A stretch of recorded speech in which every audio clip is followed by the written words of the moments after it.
Muy buenas tardes, amigos, y bienvenidos a Pasaje a lo Desconocido. Hace un tiempo dedicamos varios programas a presentarles en primer lugar y después analizar y complementar una selección que se hizo de las nuevas 7 maravillas del mundo moderno. Todos recordamos las 7 maravillas del mundo antiguo: los jardines colgantes de Babilonia, el faro de Alejandría, el coloso de Rodas. Bueno, ¿qué se hizo? Del mundo moderno, las 7 maravillas. Una selección usando votaciones, las redes, especialistas de todo. ¿Qué hicimos? Lo dividimos por áreas geográficas. Las que quedaron en esa lista de 7 de América, de África y Medio Oriente, de Europa, de Asia. Y invitamos a distinguidos historiadores a que nos complementaran, nos hablaran de todo lo que gira alrededor de cada una de las 7 maravillas seleccionadas en esta nueva lista. Pero ¿qué nos ocurrió? Que cada vez que hacíamos uno de los programas, los invitados nos decían: pero a mí se me quedó fuera 1 y 2 y 3, pero yo hubiera puesto también. Por una parte, el encanto es que tenían que ser solamente 7, no podían ser 15. Y por otra parte, se nos ocurrió: y si hacemos unos programas de continuidad donde invitamos de nuevo a los historiadores y nos digan qué otras maravillas o que ellos consideran maravillas hubieran incluido en la lista. Y hoy, en este segundo programa, nos vamos hacia Asia, si es correcto decirlo así. Y doy la bienvenida nuevamente, y con él nos pasó exactamente lo mismo, al profesor de la Facultad de Filosofía e Historia de la Universidad de La Habana, Manuel Alejandro Guerrero. Profesor, muchísimas gracias. Bienvenido de nuevo. Gracias a ustedes por la invitación. Nos pasó aquí mismo. Usted dijo: a mí se me quedó fuera esta y esta, y ya hizo la lista. Sí. ¿Cuántas quedaron en su lista? Al final lo dejamos en 4. Lo dejó en 4. Entonces, ¿qué le propongo? Seguir el siguiente sistema. Usted nos dice lo que seleccionó. Si quiere decir algo muy breve, vemos unos pequeños videos por razón de tiempo para que alcance, porque no podemos poner un documental de 40 minutos de cada una, porque no alcanzaría el programa. Y después usted complementa o opina lo que vemos. ¿Está de acuerdo? Ok. Entonces, comenzamos con su lista. Sí. ¿Qué puso de primera? Entonces, dentro de esta lista, vamos a ir de oeste a este en el continente asiático. De oeste a este. Empezamos entonces con la India y concretamente con el Palacio de los Vientos de la ciudad de Jaipur, el Hawa Mahal. Se pronuncia Hawa Mahal. Sí. Mahal es palacio. Sí. Por eso se repite Taj Mahal.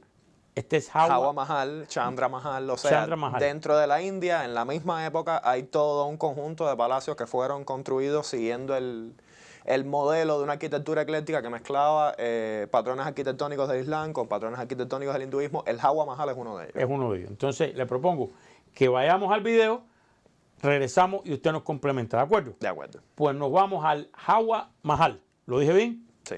Adelante.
Interesantísimo, pero más interesante va a ser su complemento. Adelante.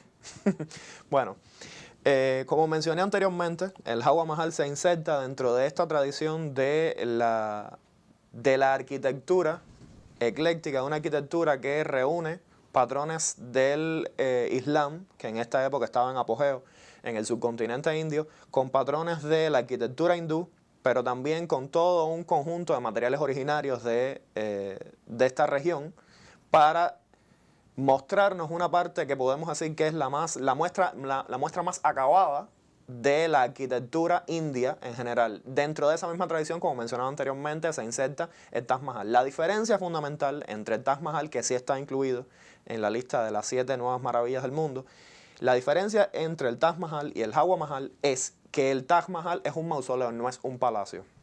El Java Mahal, por otro lado, Palacio de los Vientos en español, como comentaba, es parte de un complejo palaciego que albergaba a toda la familia real del Rajput, que era uno de los tantos estados que componían a mediados del siglo XVII la geografía de la India. O sea, allí sí vivían gente, en el otro no. Correcto. Es lo que usted pone como diferencia fundamental. El Taj Mahal fue construido como mausoleo de la favorita de uno de los emperadores mogoles, Mumtaz Mahal, quien había muerto dando a luz al sucesor del emperador, y entonces el emperador, devastado por la pérdida de su favorita, le construyó ese mausoleo. Ese mausoleo. Ahora, este Palacio de los Vientos, ¿por qué ha trascendido o por qué ha destacado? Porque me imagino que había unos cuantos Mahal, ¿no? Sí. En lo que es la India hoy. Sí. ¿Por qué este? Es curioso también, tengo que mencionar que de todas las maravillas que escogí para este programa, el Java Mahal es el único que no está incluido en la lista del Patrimonio Mundial de la UNESCO. Sin embargo, esto obedece a todo un conjunto de razones. Primero, no es tan conocido, no tiene tanta influencia, no tiene la relevancia que tienen otros. Por ejemplo, el Taj Mahal tiene mucha más influencia porque es como la muestra más acabada de la arquitectura mogola.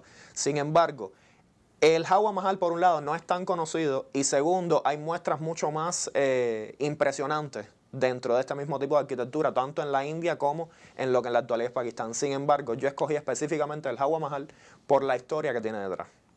El Java Mahal forma parte de, como decía, de un conjunto palaciego. Es uno de 4 palacios que albergaba a la familia real. Y concretamente el Java Mahal era el Palacio del Harén.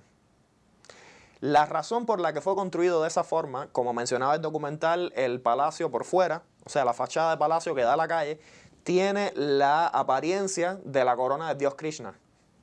O sea, esta apariencia cuasi piramidal de varios niveles, con ventanas ortogonales, todo en ese estilo, vamos a decir, recargado, pero que al mismo tiempo es muy sobrio, porque de eso también se trata la arquitectura islámica, ¿no? De la sobriedad, de que todo se tiene que expresar a través de la caligrafía y del detalle, pero sin mostrar en ningún momento ni esculturas, ni imágenes de animales o de seres vivos. En el caso del Java Mahal, Palacio de los Vientos, ¿por qué? Pudieron ver los televidentes que en la fachada, como se muestra, el palacio tiene una infinidad de ventanas. Cada una de esas ventanas era utilizada por una de las mujeres del harén para ver a la calle sin ser vistas. Es el único de los 4 palacios que componen el Palacio Real de Jaipur en la India. Es el único de los 4 que no está, cuya fachada no da hacia el parque central del complejo, sino que da hacia la calle. Eso obedecía a la necesidad, repito, que tenían las mujeres del harén de ver la calle sin ser vistas. Recordemos que dentro de la tradición islámica, el harén es un área que está abierta solamente a 3 tipos de personas. O a los eunucos de la corte, si los hubiera, o a las mujeres, o al gobernante. Era la manera que tenían los reyes, los emperadores, de acceder ellos única y exclusivamente a estas mujeres en caso de que produjeran descendencia, ellos pudieran estar completamente seguros de que eran sus hijos y no los hijos de alguien más. Entonces, para darle a esas mujeres la libertad de ver la calle, de ver el mundo exterior, sin ser vistas, sin ser notadas, se construyó la fachada del palacio dando hacia la calle. ¿Por qué usted cree lo que usted mencionó ahorita, de que es la única que no está incluida en la lista del UNESCO, ¿no? Como decía, eso obedece a un conjunto de motivos. El primero de ellos, como mencioné, es que no están conocidos. El segundo de ellos, que creo que es el más importante, es el hecho de que todavía hoy el complejo palaciego alberga una familia real. O sea, todavía ahí hay un harén hoy. No, no, no. Ya no hay un harén. Ya no hay harén. El Java Mahal, de hecho, es el único de los 4 palacios que está abierto al público como museo. Pero los otros 3 todavía son residencias y todavía son espacios cerrados. Esto es la razón de más peso para no incluirlo en la lista del Patrimonio Mundial de la UNESCO. De la UNESCO, perdón. Es imprescindible que todos los edificios, que todos los espacios que se incluyen en el patrimonio de la UNESCO sean espacios públicos. El Java Mahal no es un espacio todavía público. Viven ahí. Exacto. Ya. ¿Algo más sobre esto?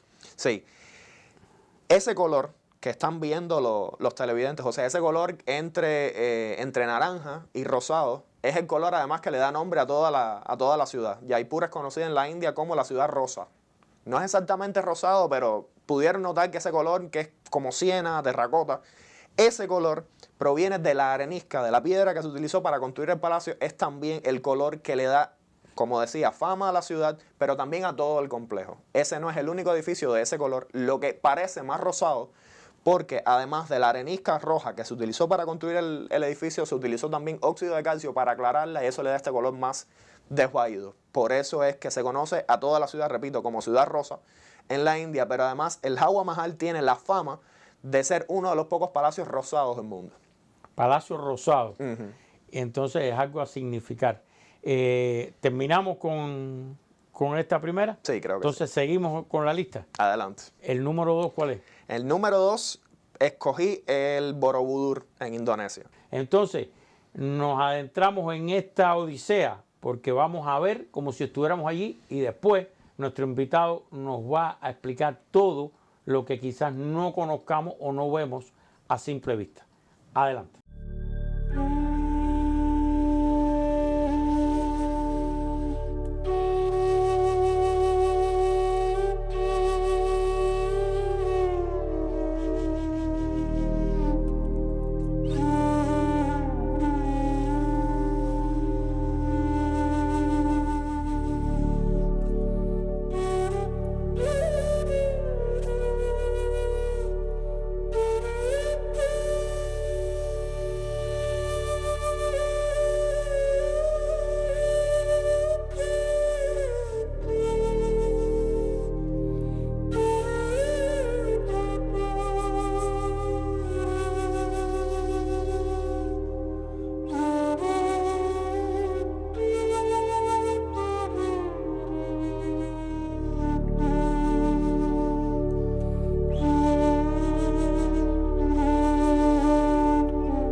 Pues bien, ya tuvimos la experiencia.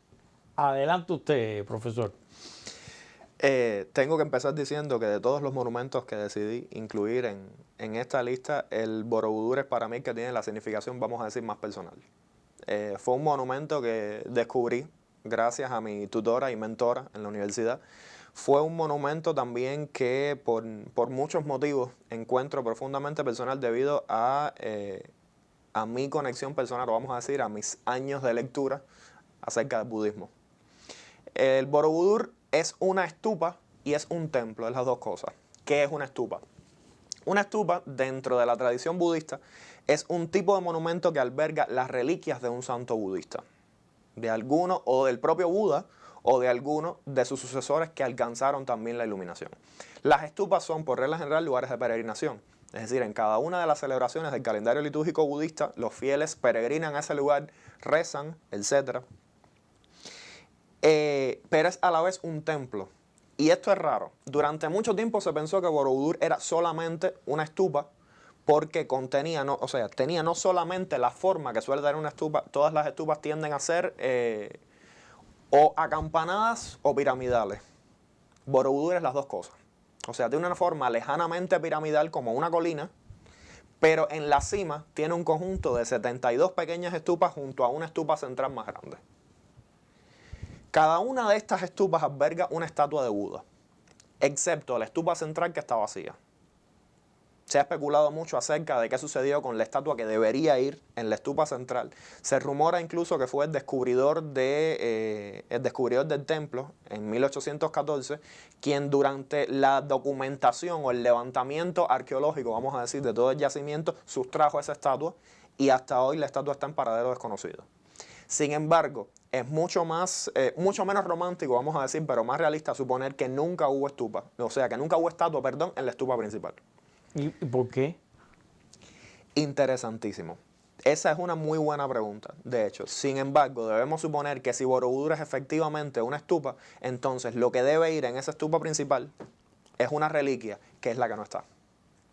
Porque se supone que se reza, se peregrina a donde está la reliquia, ¿no? Sí, pero hay una diferencia importante respecto de entre las peregrinaciones budistas respecto de las peregrinaciones, por ejemplo, cristianas. En el cristianismo recordamos que el objetivo, ¿no?, de peregrinar a los lugares santos, como por ejemplo hacer el Camino de Santiago, terminar en Santiago de Compostela, es venerar los restos de Santiago Apóstol, ¿verdad? O sea, tocar los restos del santo, pedirle a los restos del santo. Los budistas no piden cuando rezan, esto es importante. O sea, pedir es un acto de hacer patente el deseo, que es precisamente lo que el budismo como camino espiritual pretende eliminar. Por tanto, es erróneo en primera instancia pensar en que el objetivo de visitar el lugar, o el objetivo de visitar la estupa es para tocar los restos del santo o para pedirle. No funciona así. El objetivo de visitar la estupa es para entrar en comunión con una persona que ya fue capaz antes que nosotros de romper con el ciclo de samsara, o sea, de romper con el ciclo de renacimiento. Para el budista, la vida es un eterno renacer. O sea, después de que fallecemos, volvemos a renacer y estamos repitiendo ese ciclo de sufrimiento porque para el budismo la vida es sufrimiento. O sea, la vida se trata de sufrir, de pasar trabajo. Volvemos a repetir ese ciclo de sufrimiento hasta que seamos capaces de romper con la ilusión, con el velo de ilusión que nos separa de distinguir auténticamente la realidad y seamos capaces de elevarnos a un plano superior de conciencia, y eso es lo que significa la iluminación. Para el budista, visitar Borobudur, como se hace durante la primera luna llena de mayo o de junio, en dependencia, porque el calendario budista es lunar, en dependencia del mes, la primera luna llena de mayo o de junio, es una festividad budista que conmemora la iluminación de Buda, o sea, del Buda Gautama. Recordemos además que dentro del budismo, Buda es un título, no es una persona. O sea, Buda significa iluminado. Y ciertamente Siddhartha Gautama fue el primer hombre en alcanzar la iluminación y reveló el camino de la iluminación a sus seguidores, pero no fue el único en alcanzarla. Entonces, durante la primera luna llena de mayo o de junio, todos los años hay una peregrinación budista a Borobudur para rezar. Pero ese rezo viene a ser más bien como la contemplación del logro espiritual de otra persona que fue capaz de romper con el ciclo de renacimiento y alcanzar la iluminación. Entonces, cuando se hacen estas peregrinaciones, se reza, pero no se pide nada. No se pide. No, nadie pide nada. No. Repito, es una diferencia sustancial con otras religiones. El rezo en el budismo suele ser más para tratar de alcanzar por nosotros mismos. El budismo es más que nada una búsqueda personal. El rezo en el budismo se trata más que nada de alcanzar el estado de conciencia adecuado que nos permita desprendernos de esta realidad, ver la vida como es, darnos cuenta de que nada es absolutamente imprescindible, de que todo es impermanente, de que somos parte de ese ciclo y de que romper con ese ciclo es lo único que nos va a traer auténtica felicidad en vez de pedir, lograr, tratar todo el tiempo de obtener lo que queremos. Porque una vez que tenemos lo que queremos, entonces queremos otra cosa, pasamos a otra cosa y empieza de nuevo el ciclo.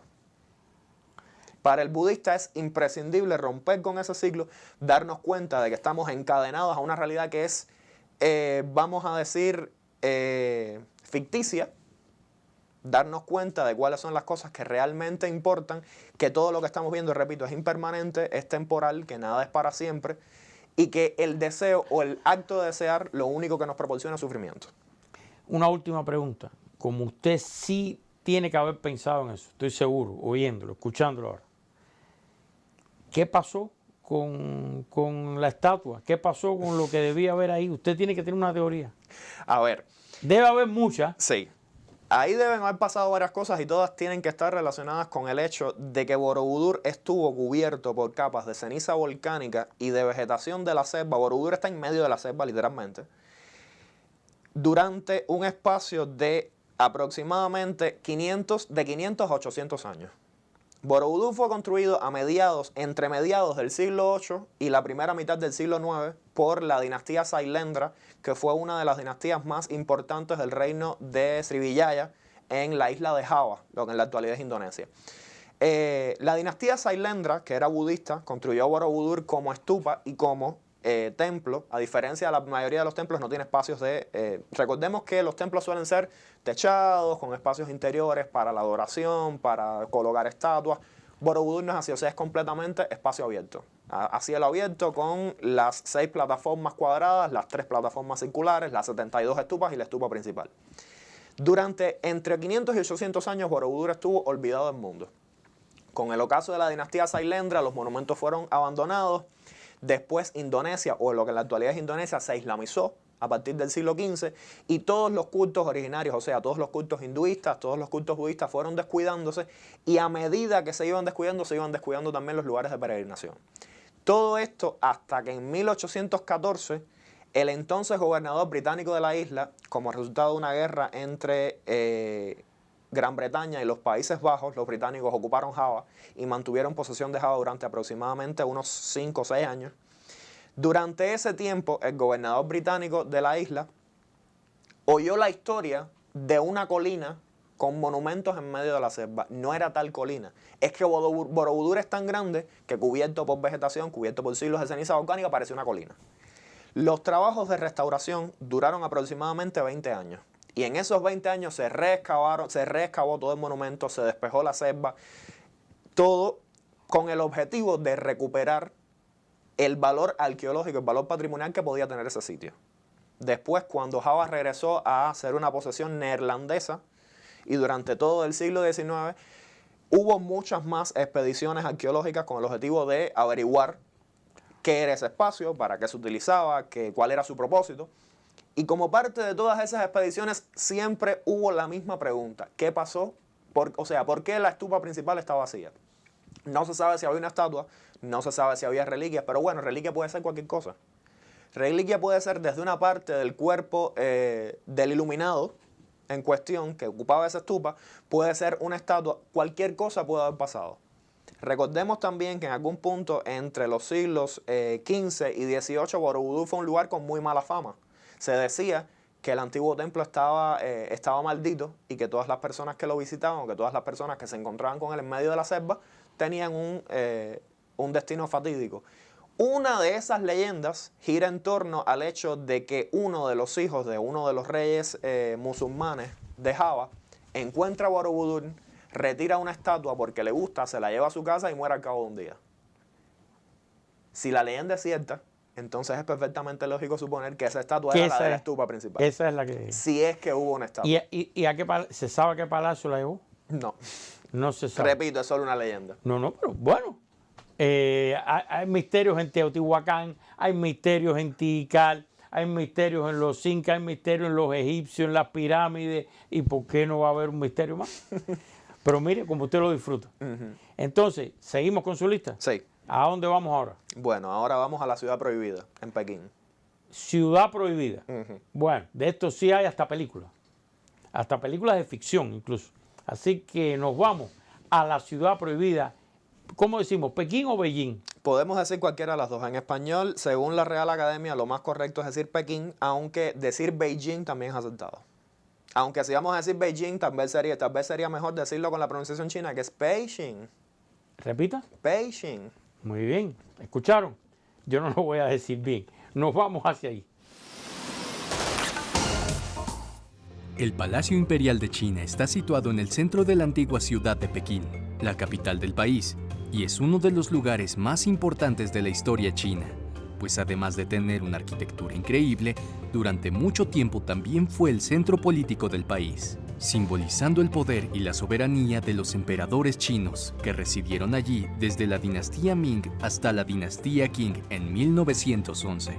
Precisamente por eso, el complejo se conoce como la Ciudad Prohibida, ya que solo el emperador, su familia, algunos empleados u otras personas determinadas tenían acceso a ella. Sin embargo, hoy en día estas restricciones han cambiado y la Ciudad Prohibida puede visitarse y es uno de los lugares más atractivos para quienes visitan la capital china. El Palacio Imperial de China comenzó a construirse en 1406, cuando el tercer monarca de la dinastía Ming, llamado Yongle, era emperador.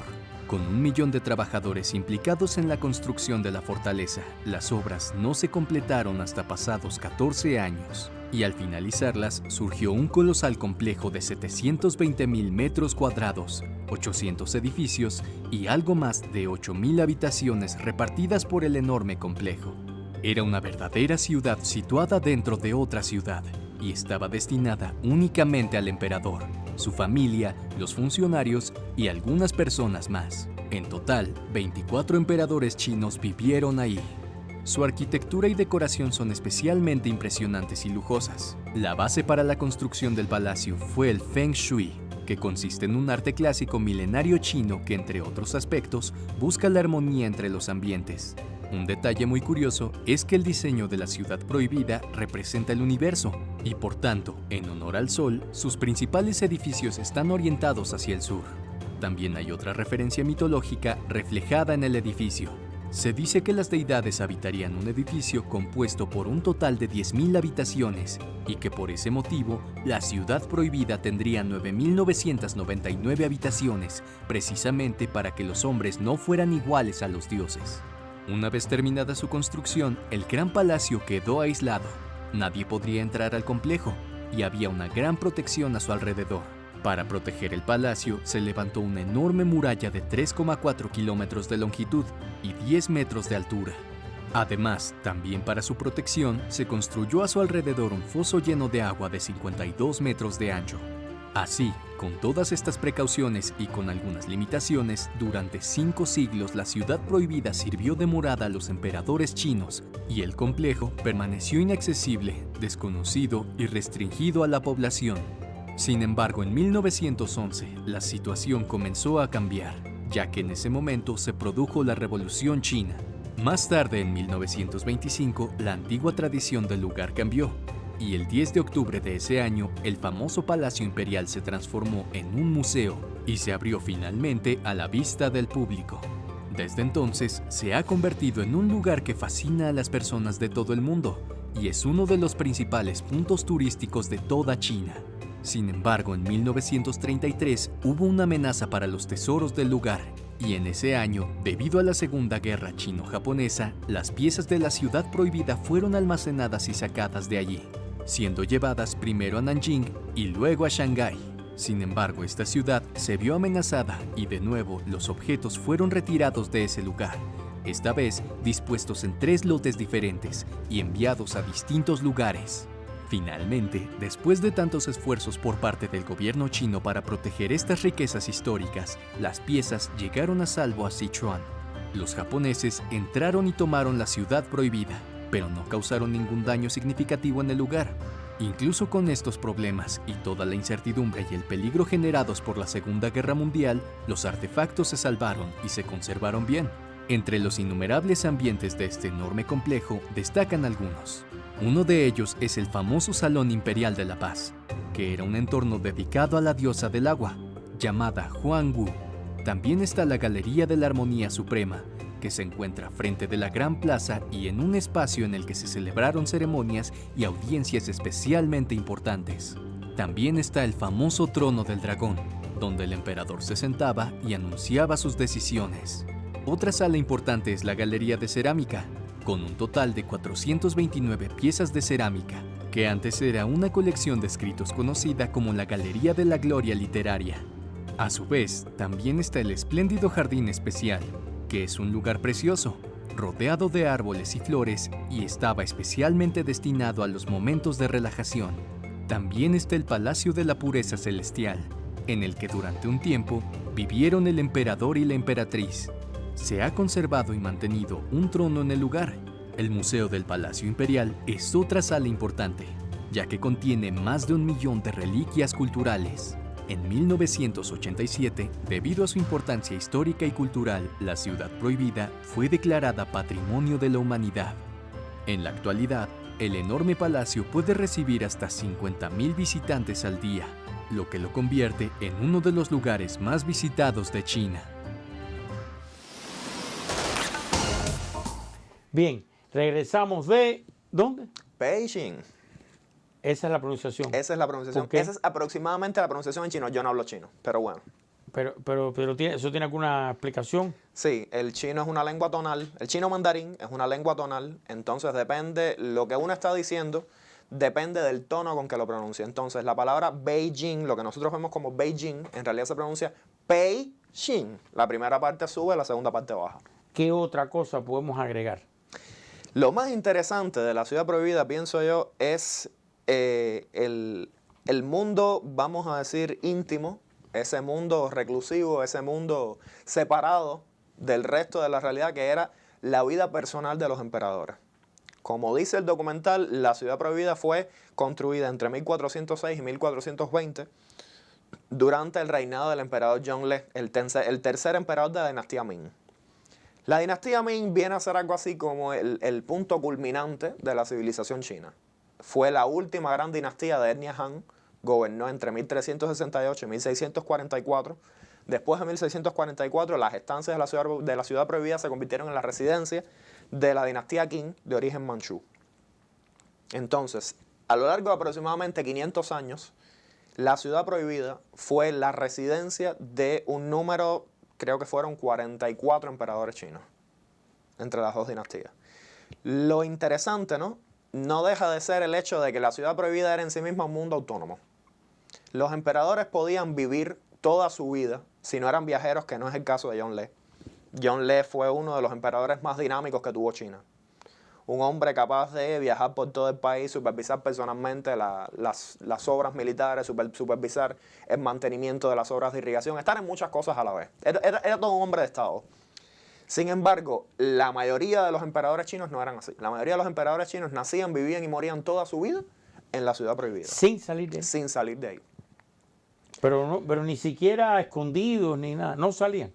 No tenían necesidad de salir. La ciudad prohibida, repito, era un mundo en sí mismo. En la ciudad prohibida no solamente estaban las estancias personales del emperador, que se consideraban uno de los sitios más recónditos del mundo. Recordemos que durante más de 400 años no hubo un solo europeo que pisara China, y menos aún que pisara la ciudad prohibida. De hecho, los primeros europeos en pisar la ciudad prohibida fueron los embajadores que designó el Reino Unido después de la derrota china en la Primera Guerra del Opio en 1842. Hasta ese momento China no había aceptado ningún embajador de Occidente, ningún embajador de ninguna de las potencias europeas, ni muchísimo menos de Estados Unidos. Hasta esa época China permanecía obstinadamente cerrada al mundo. Y la ciudad prohibida es un ejemplo de cómo incluso dentro de China se puede estar cerrado al resto del mundo. Tenía, repito, las estancias personales del emperador, las estancias personales de la emperatriz, las estancias personales de la familia del emperador, que incluía no solamente a sus sucesores, incluía a las emperatrices viudas. O sea, si la emperatriz sobrevivía el emperador, se convertía en una emperatriz viuda que podía vivir durante toda su vida en la ciudad prohibida sin jamás salir de ahí. Pero además estaban los eunucos de la corte, que eran todo, vamos a decir, todo el personal del funcionariado imprescindible para mantener la maquinaria del imperio girando.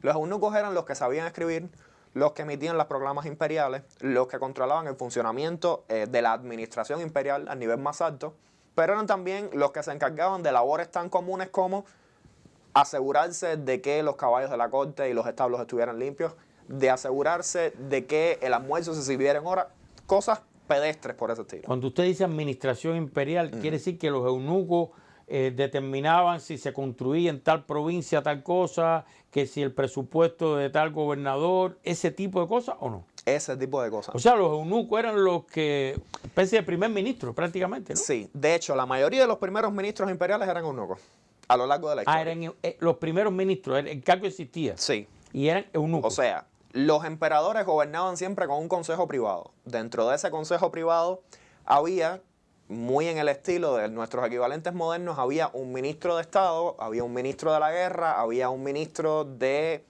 los asuntos que tenían que ver con la agricultura, había un ministro que supervisaba las obras de irrigación. O sea, esos cargos existían. Estamos hablando de un imperio con las dimensiones de China, no es poca cosa.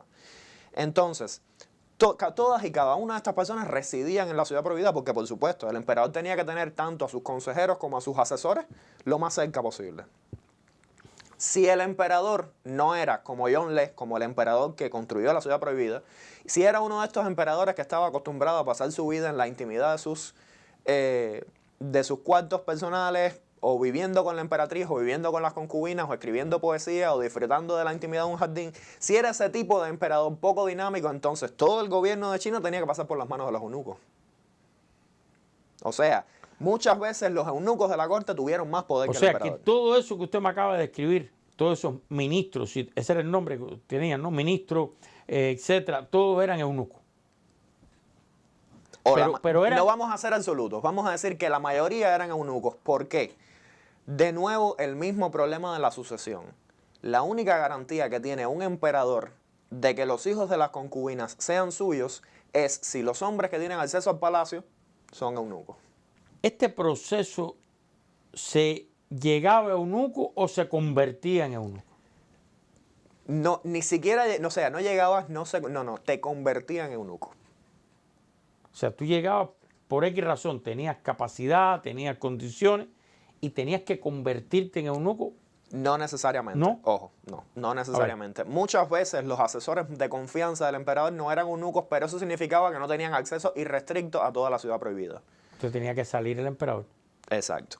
O el emperador tenía que salir, o los asesores del emperador entraban a los salones de gobierno, pero no accedían a las estancias privadas. Así tenían acceso a salones de gobierno. Solo a los salones de gobierno.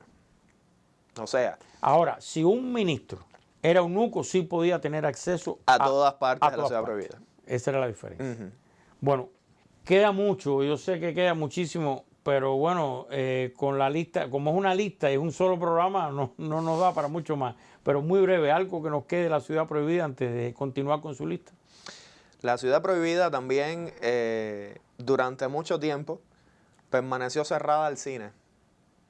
La primera película que muestra la ciudad prohibida en toda su dimensión, y en particular las estancias, por ejemplo, el Palacio de la Suprema Armonía, que era donde estaba el Salón del Trono. La primera película que muestra la ciudad prohibida en toda su dimensión es El último emperador de Bernardo Bertolucci, estrenada en 1987. Pero, sí, que ganó todo, cuanto premio existe en el mundo del cine, lo ganó esa gran película, El último emperador. Puyi, ¿no? Sí. Puyi. Me recuerdo el nombre. Aunque es un error referirse al emperador, o sea, no es un error, es una falta de respeto, consideran los chinos más tradicionales, referirse al emperador por su nombre de pila. No se le puede... No, o sea, referirse a él por su nombre de pila solamente pueden hacerlo sus allegados más íntimos. Algún hermano, alguna hermana, su madre, la emperatriz. Pero es que como la historia trasciende, triunfa la revolución, el hombre sigue viviendo, se trascendió, ¿no? El nombre, Puyi, ¿no? Sí. Era así, es sí. El nombre correcto. Aunque su nombre de reinado era Xuantong, el emperador Xuantong. Y Antes de esta película no hubo noticieros o documentales que se grabaran dentro de la Ciudad Prohibida. Sí, pero hechos en China. Hechos en China. Sí. Ah, pero hechos en China sí. Ujú. Ya. Bueno, podemos seguir hablando, pero nos queda todavía su lista, ¿de acuerdo? Entonces, continuamos con la lista de nuestro invitado. ¿A dónde vamos ahora? Ahora vamos al Kinkakuji en Kioto, Japón. Kioto, Japón. ¿Cómo es? Kinkakuji. Kuji. Ajá. ¿Qué es? El Templo de Oro. El Templo de Oro, Kioto, Japón. Today, we will visit Kyoto's golden shimmering pavilion at the Kinkakuji Temple. Kin is Japanese for gold, so Kinkakuji literally means Temple of the Golden Pavilion. The Kinkakuji Temple is a Zen Buddhist temple and a UNESCO World Heritage Site. Of the 3 types of Buddhism, Zen is the practice to reach awakening by sitting down and meditating. At the Kinkakuji Temple, you immediately see the Golden Pavilion, where the top 2 floors of the pavilion are coated in shimmering gold leaf. The gold was used to purify any pollution or negative thoughts and feelings about death. The gold pavilion is beautifully reflected in the Kyoko-chi, known as the Mirror Pond. Built in 1397, the Golden Pavilion was the only structure in the Kinkakuji Temple to survive the Onin War of 1467. The pavilion also survived World War II because Kyoto was not one of the cities bombed during the war. But in 1950, a novice monk suffering from schizophrenia burned the pavilion down. At his trial, the monk said he set fire to the pavilion because he hated all beautiful things. Author Yukio Mishima wrote a recreation of the tragic events in his famous book, The Temple of the Golden Pavilion. For the most beautiful reflections of the Golden Pavilion, go when the sun is at an angle, such as 9 to 10 in the morning or 3 to 4 in the afternoon. If you go at noon, the sun will be directly above the pavilion and you will miss seeing the beautiful reflection. The phoenix sitting at the top of the pavilion brings goodwill as it comes down from heaven. The phoenix has also been known to symbolize the Empress. Unfortunately, you will not be able to go into the pavilion. Instead, you will continue on a one-way path covered with small pebbles through the gardens. I highly recommend wearing closed-toed shoes. Passing by small statues, people will try to throw their coin into the bowl for good luck. Also, through the garden, you will pass by the Tori Uman waterfall, called the Dragon Waterfall, and also known as the Gateway of Success. Legend has it that a fish that can swim up the waterfall will turn into a dragon, the symbol for the highest military rank. The only fish that can complete this journey and become a dragon is the carp. The samurai is the carp, and the shogun is the dragon. You will end your visit at Fudo Hall, containing Fudo Mayo, the guardian of Buddhism and one of the 5 wisdom kings. The Fudo Mayo statue is considered sacred and is hidden from view. Y regresamos de Japón y le damos la palabra a nuestro invitado. ¿Qué nos puede decir? Primero lo primero, el Kinkakuji no está construido en oro. Suele ser un error frecuente pensar que los 2 pisos superiores de la edificación, como muestra el corto, suele ser un error pensar que los 2 pisos superiores de la edificación son de oro. No. Es de madera, el templo es de madera recubierto con pan de oro. El pan de oro no es pan, es una lámina muy fina de oro que se adhiere a las edificaciones, a las obras de arte para resaltar la vista de lo que se está decorando. O sea, es una forma de decoración. La tradición japonesa, en general, establece esta preferencia por los espacios naturales. O sea, los japoneses suelen ser muy buenos paisajistas, entendiendo el paisajismo como la modificación de los entornos para hacer que sean más parecidos, lo más parecidos posible a la naturaleza. Entonces el Kinkakuji, que no es solamente el pabellón de oro, como explica el documental. El Kinkakuji es un templo mucho más grande y el pabellón de oro es solamente, vamos a decir, la edificación más vistosa dentro de este monumento. ¿Por qué usted lo pone en la lista? Por la historia que tiene detrás. Por la historia. Sí. Una pregunta, ¿el Kinkakuji le pasa lo mismo que al Palacio en la India, que no está? No, sí está. Este sí está. Sí está, sí. Kinkakuji es el nombre extraoficial. Vamos a decir el nombre por el que se conoce popularmente. En realidad, el templo se conoce como Rokwon-ji. El Kinkakuji, o pabellón de oro, es la parte más vistosa, pero solamente es accesible después de que uno atraviesa todas las estancias principales del templo y llega al jardín japonés que está en el centro, donde está el pabellón de oro. Inicialmente, como dice el documental, el Kinkakuji fue construido como la residencia de descanso del tercer shogun del shogunato Ashikaga, Ashikaga Yoshimitsu. Yoshimitsu, quien había abdicado en 1394, se estableció en 1397, 3 años más tarde, en el pabellón de oro, que se convirtió en su residencia particular. Después de su muerte, su hijo convirtió el pabellón y todo el templo circundante en un lugar de peregrinación para los budistas zen. Aquí estamos en presencia de otro lugar de peregrinación del budismo, aunque son dos escuelas de budismo diferentes. En Borobudur estamos hablando del budismo mahayana. En el caso del Kinkakuji estamos hablando del budismo zen, que es la variante de budismo más practicada en Japón, aunque proviene de China. Curiosidad. Entonces, el Kinkakuji se construyó, el pabellón se construyó en 3 niveles diferentes. El nivel del suelo, el primer piso, podemos decir, está construido de madera, no tiene decoración. El segundo y tercer niveles son los que están recubiertos en pan de oro. Lo más importante, también como dice el documental, es que no estamos en presencia del pabellón construido originalmente. En 1950, un novicio budista quemó el templo original.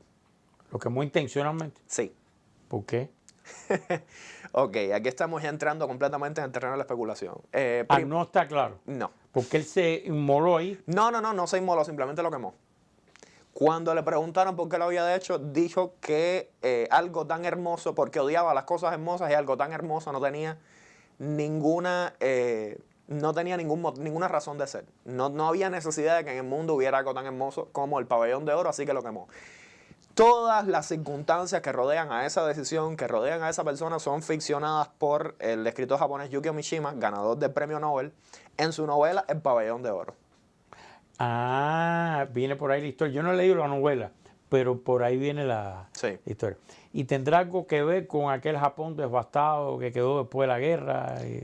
No deja de ser curioso, por ejemplo, ahora que usted lo menciona, no deja de ser curioso que el Kinkakuji haya sobrevivido a tantas guerras como asolaron Japón desde su construcción a finales del siglo XIV hasta la Segunda Guerra Mundial. Kioto fue una de las pocas ciudades japonesas que nunca fue bombardeada durante la Segunda Guerra Mundial.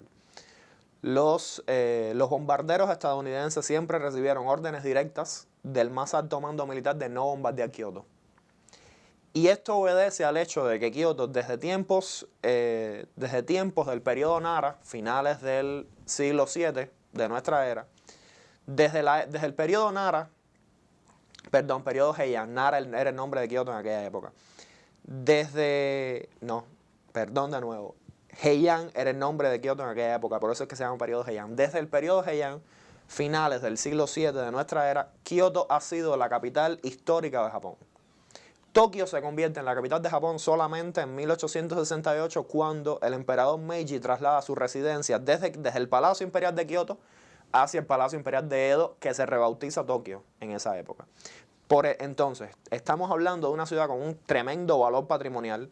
Todas las personas que visitan Japón suelen llegar a la misma conclusión, que para ver al verdadero Japón, al Japón medieval, al Japón de las edificaciones de madera, al Japón más cercano a sus tradiciones, hay que visitar Kioto. Y por esta razón es que fue una orden terminante del alto mando norteamericano de nunca bombardear Kioto durante la Segunda Guerra Mundial. Por esa razón fue que el Kinkakuji sobrevivió a los incendios que devastaron la inmensa mayoría de las ciudades japonesas, incluyendo los bombardeos atómicos de Hiroshima y Nagasaki. Ahora bien, ¿le queda algo a usted por agregar? Porque yo tengo una última pregunta. Pregunta. Esta selección suya, porque usted mencionó el shogunato, ¿no? Kioto, todo, tiene que ver con que usted esté viendo la nueva versión que tanto está dando que hablar de la famosa novela y serie Shogun. Todavía no la estoy viendo. ¿Ah, no? No, todavía no la estoy viendo. Sin embargo, la historia del Japón feudal, la historia de los 3 shogunatos desde finales del siglo XII hasta mediados del siglo XIX es posiblemente la historia más fascinante que pueda contar ese país. Así que no la estoy viendo, pero sí definitivamente mi elección del Kinkakuji en particular sí tuvo algo que ver con eso. No deja de ser fascinante el hecho de que la residencia personal de un antiguo shogun que decidió abdicar por decisión propia esté tan íntimamente relacionada con la historia del budismo en Japón y con el hecho de que de residencia personal se haya convertido en templo y lugar de peregrinación y hoy sea una de las principales atracciones turísticas de Kioto. Entonces, se nos acaba el tiempo. Le pido que me acompañe a lo que aquí llamamos el momento de las interacciones, donde le explicamos a ustedes cómo interactuar con el programa. Número 1, nuestro canal de YouTube, lo están viendo en pantalla. Ahí se pone el programa para el que no tuvo oportunidad de verlo, el que quiera volver a verlo, recomendárselo a alguien. Tenemos muchos televidentes que no viven en Cuba. Y aquí también usted puede poner su opinión y hay debate. Así que nuestro canal de YouTube. De ahí nos vamos a nuestra página de Facebook, la página del programa, porque hay otras páginas en otros medios de amigos, de programas, de debate, pero esta es la página del programa.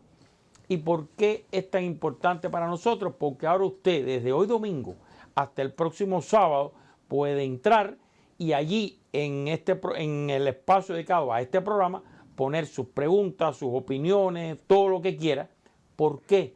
Porque entonces el próximo sábado a las 12:15 del mediodía en la emisora Radio Rebelde va a estar gentilmente con nosotros nuestro invitado de hoy. Va a estar ahí. Entonces, prepárese, porque desde hoy hasta el sábado van a estarle poniendo preguntas, opiniones, etcétera. Usted, yo sé que va a sacar rápido el sable, como Ichi, ¿no? Lo va a sacar. ¿Usted vio las películas de Ichi? Sí, pero sí. No eran de su época. No, pero cuando tienes una abuela que le gusta Ichi, suele pasar. Ah, por los abuelos. Sí. Bueno, me dijeron abuelo, ¿sabes? Me dijeron abuelo casi, pero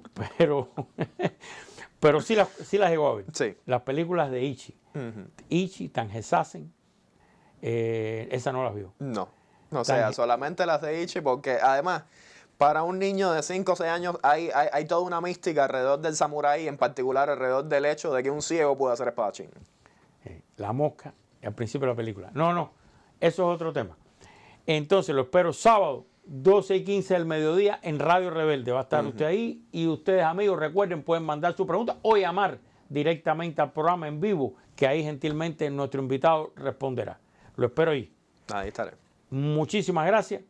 Brillante como siempre su participación. Gracias. Y solo me queda decirle a los amigos, como cada semana, que ojalá este sea solo el inicio para que usted a partir de ahora busque, lea, vea, escuche, analice, profundice, alimente su cerebro para que, como siempre les pido, al final saque usted sus propias conclusiones. Buenas tardes.